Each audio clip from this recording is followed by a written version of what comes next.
قائم الأب ودخل فيه أيضا مثل جسد مهمل وزيد مقلوب زيد مع أن المسند إليه فيهما مهمل ليس بكلمة فإنه في حكم هذا اللفظ. اچھا وحيث كانت الكلمتان اس عبارت سے علامہ جامی رحمۃ اللہ علیہ ایک اعتراض کا جواب دیتا ہے. دیتے ہیں، دیتا ہے نہیں، ہاں دیتے ہیں ادب کلمات ہوا ہاں دیتے ہیں، ہاں دیتے ہیں ہے نہیں، ہے بیاد مفرد بر رضی خواب. چلو ہاں اعتراض یہ ہوتے ہیں کہ آپ نے جو تعریف کیا ہے کلام کا کہ ما تضمن کلمتین، تو زید ابوہ قائم اور زید قام ابوہ اور زید قائم ابوہ، یہ کلام ہے. لیکن آپ نے جو تعریف کیا ہے وہ تعریف اس امثال پر صادق نہیں ہوتے، اس لیے کہ یہ کلمتین نہیں ہے. اس میں تو کلمات ہیں، کلمات. تو علامہ جامی رحمۃ اللہ علیہ نے اس اعتراض کا جواب دیا کہ حیث کانت الکلمتان اعم، کہ کلمتین عام ہیں حقیقتاً ہو یا حکمت. یہ اگرچہ حقیقتاً کلمتین نہیں ہیں لیکن حکمت دو کلمے ہیں، اس لیے کہ یہ مؤول ہے حکم مفرد فرد، یعنی خبر جو مرکب ہے اس میں امثال میں، تو مؤول ہے مفرد کلمہ. کیسے؟ قائم الاب، ہاں زید قائم الاب، زید ابوہ قائم کا کیا مطلب؟ یعنی مضمونی جملہ نکال دو. یہ جو ابوہ قائم ہے نا، یہ تو جملہ ہے نا پورا، تو اس کا مضمون نکالو. قائم الاب، تو بس اب تو وہ مفرد ہو گیا نا. چلو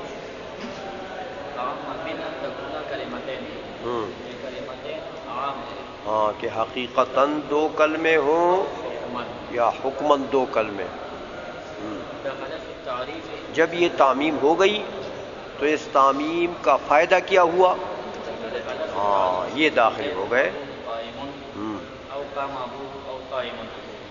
فإن الأخبار فيها مع أنها مركبات، اگرچہ اخبار ان جملوں میں خبر جو ہے اگرچہ وہ مرکبات ہیں، لكنها في حكم الكلمة المفردة، ہاں لیکن مفرد کلمہ کی حکم یعنی حکماً ایک کلمہ ہے، حکماً وہ مفرد ہے. قائم الاب. ہاں چلو تو اس پر ایک اعتراض اور ہوتا ہے کہ یہ بعض تعویل بھی دو کلمے حکمن نہیں بلکہ تین حقیقتاً ہے، زید قائم الاب. تو اس کا جواب یہ ہے کہ مزادلے زید قائم اور الاب یہ تین کلمے ہیں نا. تین کلمے، تو اس کا جواب یہ ہے کہ یہ مزادلے، یہ قید ہے مضاف کے لیے اور مقصود بالنسبت نہیں. ہاں مقصود بالنسبت یہ صرف مضاف ہوتا ہے، مضاف ہوتے ہیں.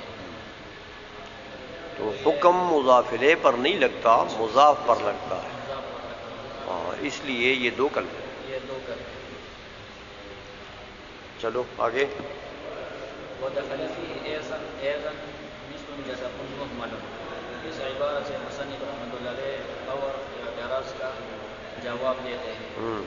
اعتراض یہ ہے کہ جزاء مهمل ودیظ مهمل مقلوب زید ودیظ مقلوب زید، یہ دو کلام ہے لیکن آپ نے جو تعریف کیا ہے یہ اس پر صادق نہیں ہوتے، اس لیے کہ کلمہ اور ہے کہ لفظ مزیاد مفرد ہے اور اس جملوں میں جسب اور دیزن یہ غیر کلمہ ہے. یہ محمل ہیں، محملات ہیں تو کلمہ کے لیے تو وضع ضروری ہے نا، جی تو یہاں وضع ہے نہیں تو یہ تو کلمہ ہی نہیں ہے. تو تم نے تو کہا تھا کہ ما تضمن کلمتین بالاسناد کہ دو کلمے تو اس میں ہو، تو یہاں تو دو کلمے نہیں ہیں. سمجھ آ گئی ہے؟ یہاں تو ایک کلمہ ہے بس. تو علامہ جامی رحمۃ اللہ علیہ نے اس اعتراض کا جواب دیا. کیا؟ دخلت فيه أيضا مثل جزاء محمد ودير مخلوق زيد مع أن المسند إليه فيهما مهمل ليس بكلمة. فإنه في حكم هذا اللفظ کیا جواب دیا؟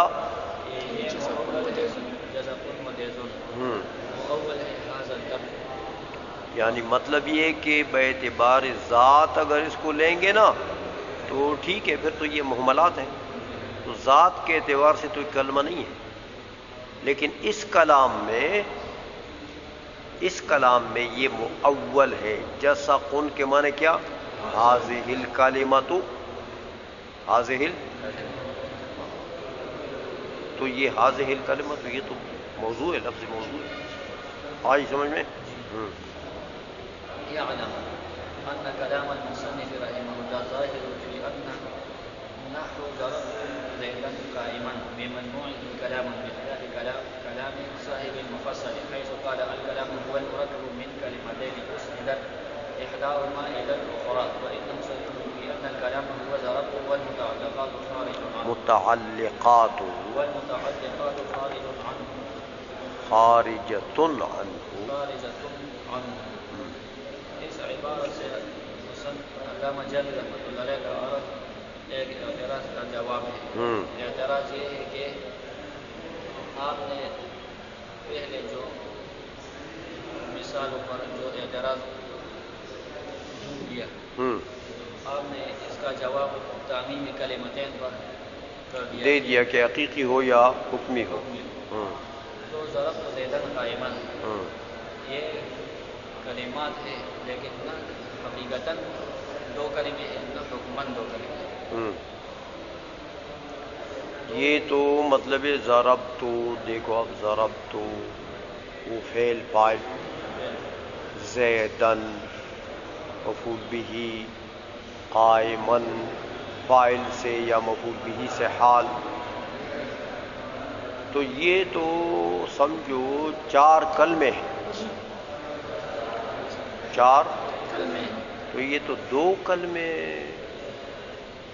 تو نہیں ہے، نہ حقیقتاً ہے. چلو جی. تو اس کا جواب یہ ہے کہ علامہ ابن حاجب رحمۃ اللہ علیہ نے کلام کا جو تعریف کیا ہے کہ ما تضمن کلمتین، تو اس نے فقط کے ساتھ مقید نہیں کیا ہے کہ صرف دو کلمے. ہاں اس نے کلمتین کو مطلق چھوڑ دیا، کلمتین کو. تو جب کلمتین کو مطلق چھوڑ دیا تو اب اس میں دو کلمے تو اقل قلیل دو کلمے ہونے چاہیے، زیادہ کا کوئی سلب کیا انہوں نے؟ ہاں تو جب زیادہ کا سلب نہیں کیا تو اگر زیادہ ہوں تو اس تعریف کے منافی نہیں ہے، یعنی یہ تعریف پھر بھی اس کے اوپر صادق آتی ہے. سمجھ میں آ گئی ہے؟ اچھا. کلام المصنف رحمہ اللہ ظاہر، یہ ظاہر ہے کہ ان نحو ضربت زیدا قائما بمجموعہ کلام. ہاں یہ تو بمجموع ہی کلام ہے، ٹھیک ہے، کیونکہ وہاں دو کلمتین تو واقع ہے نا، تو زیادہ اگر واقع ہو جائے تو واقع ہو جائے، کوئی بات نہیں، اس میں تو کوئی خرابی لازم نہیں آتی ہے. چلو آگے. بخلاف کلام صاحب المفصل، یہ ظاہرن کا لفظ کیوں کہہ دیا؟ دیکھو اعلم ان کلام المصنف رحمہ اللہ ظاہرن،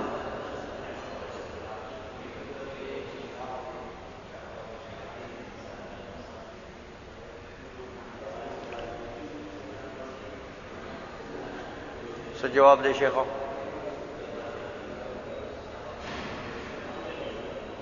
پیر جی سے جواب دے شیخہ. انوارہ تاثار سے ادس کو ہاں سو خلاص وقت پر ٹائم راضا پہ وقف جواب نظر جی ظاہروں نے ولی ہوئے شیخا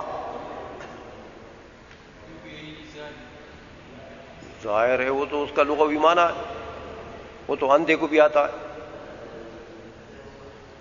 یہ مصنف نے جو تعریف کی ہے کلام کی یہ وقت کے قید کے ساتھ متعلق نہیں کیا ہے یعنی اس کو ویسے ہی چھوڑ دیا ہے تو اس کا یہ مطلب نہیں ہے کہ یہ اس میں یہ زید قائمان وہ تو تقریر کر دی نا اس نے میں تو ظاہرون کی وجہ پوچھ رہا ہوں کہ ماتن علامہ جامی نے ظاہرون کا لفظ کیوں استعمال کیا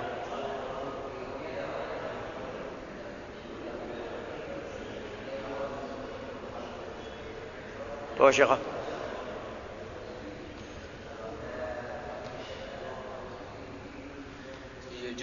جس صورت میں تو ما تضمن کلمتین فقط لیتے تو اس میں یہ ظاہر ہے کہ یہ فقط کدھر ہے یہ مطلق لیتے ہیں ما تضمن کلمتین مطلق لیتے ہیں تو اس صورت میں ظاہر ہے کہ ضربت زید قائمن یہ سارے مجموعی کلام ہے تو ظاہر کیوں کہہ دیا ظاہر کہنے کی وجہ کیا ہے تو علماء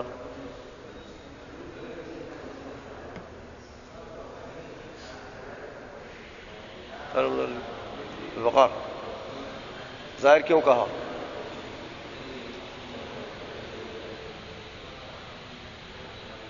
خان یہ ٹور ہے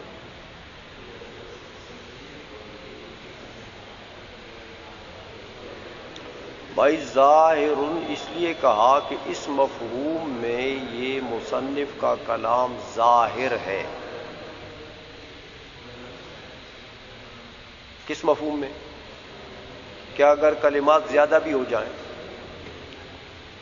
تو ما تضمن کلمتین والی تعریف جو ہے یہ اس کا شمول اس کو ظاہر ہے اس کا شمول ظاہر ہے تو اس ظاہر کے لفظ سے اشارہ کر گئے کہ اس مصنف کی تعریف میں ایک احتمال اور بھی ہے وہ احتمال کیا ہے کہ فقط مراد ہو یہاں پر ما تضمن کلمتین فقط سمجھئے یہ مراد لیا جائے تو پھر تو ان امثال کو شامل نہیں ہوگا نا تو یہ احتمال یہاں پر ہے کہ کوئی یہ کہے کہ ماتن کی تعریف میں فقط کی قید مضمر ہے موجود ہے لیکن وہ فقط والی قید کو وہ اس احتمال کو ماننا ظاہر نہیں ہے اور یہ بغیر احتمال کے ظاہر ہے فقط کے بغیر ظاہر ہے کیونکہ ماتن کے کلام میں صراحتاً کوئی فقط ہے نہیں ہے تو یہ ظاہر ہے لیکن فقط کا احتمال تو اس میں ہے لیکن ظاہر نہیں ہے وہ احتمال سمجھ آ گئی یہ اس لیے اس کو ظاہر کہہ دیا اشارہ کر دیا اس احتمال کی طرف چلو جی کلام صاحب مفصل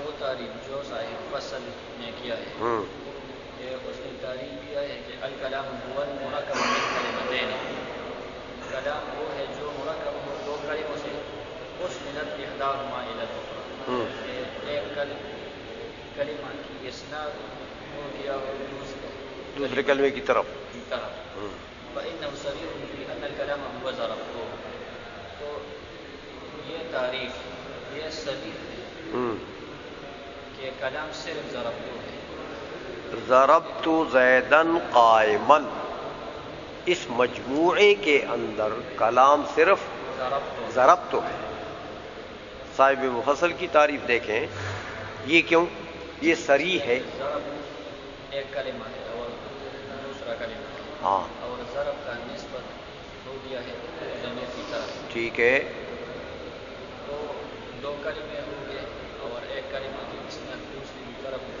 ٹھیک تو ہے، کلام لیکن یہ کیوں صریح ہے اس بات میں کہ یہاں ضربتو کلام ہے؟ یہ کدھر سے آپ کو پتہ لگ گیا کہ صاحب مفصل کے نزدیک ضربتو کلام ہے اور زیدن اور قائمن کلام میں داخل نہیں ہے بلکہ یہ اس کے متعلقات ہیں؟ اس لیے کہ صاحب مفصل نے جو تعریف کیا ہے تو اس میں خبر کا احتمال نہیں ہے۔ شیخا چرتلاڑی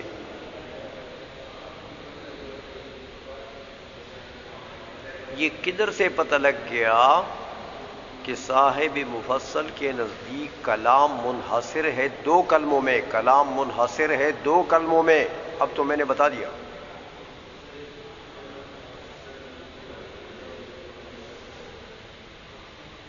کدھر سے پتہ لگ گیا؟ چلو ورزی کلمتین من کلمتین کیا کلمتین تو ماتن نے بھی کہا تھا، ابن حاجب نے بھی کہا تھا، مثلا من کلمتین۔ اس نے کلمتین موصول کیا اس ندت احداہما الی الاخرى، تو کیا ہو گیا؟ وہاں بھی بالاسناد تھا۔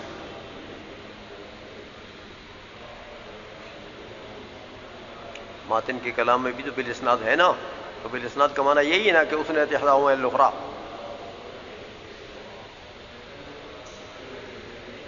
یار تم لوگ مطالعہ نہیں کرتے ہو، کتاب دیکھتے نہیں ہو نا۔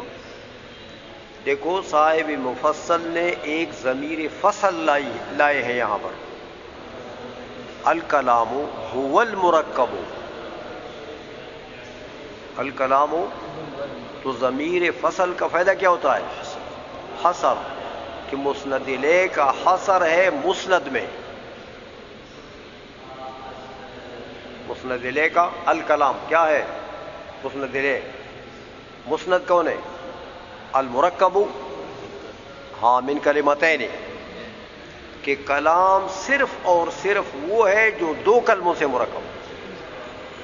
تو کلام منحصر ہو گیا کس میں؟ دو کلموں میں۔ یہ ہوا کی ضمیر کے لانے کی وجہ سے یہ انحصار کا پتہ لگ گیا۔ اگر ہوا کی ضمیر یہاں نہ ہوتی نا تو پھر تو حصر کا فائدہ نہیں تھا۔ سمجھ گئے ہو؟ تو اس لیے مفصل کے کلام سے، صاحب مفصل کے کلام سے یہ پتہ لگ گیا کہ ضرب تو کلام ہے بس۔ باقی یہ جو دوسری یہ زیدن اور یہ قائمن، یہ کیا چیزیں؟ یہ اس کے متعلقات ہیں، یہ کلام سے خارج ہے، یہ ان کے نزدیک کلام میں داخل نہیں ہے۔ ماتن کے نزدیک تو کلام میں داخل ہے، ان کے نزدیک داخل نہیں ہے۔ آئی سمجھ میں؟ اچھا، اور یہاں تک دیکھا ہے؟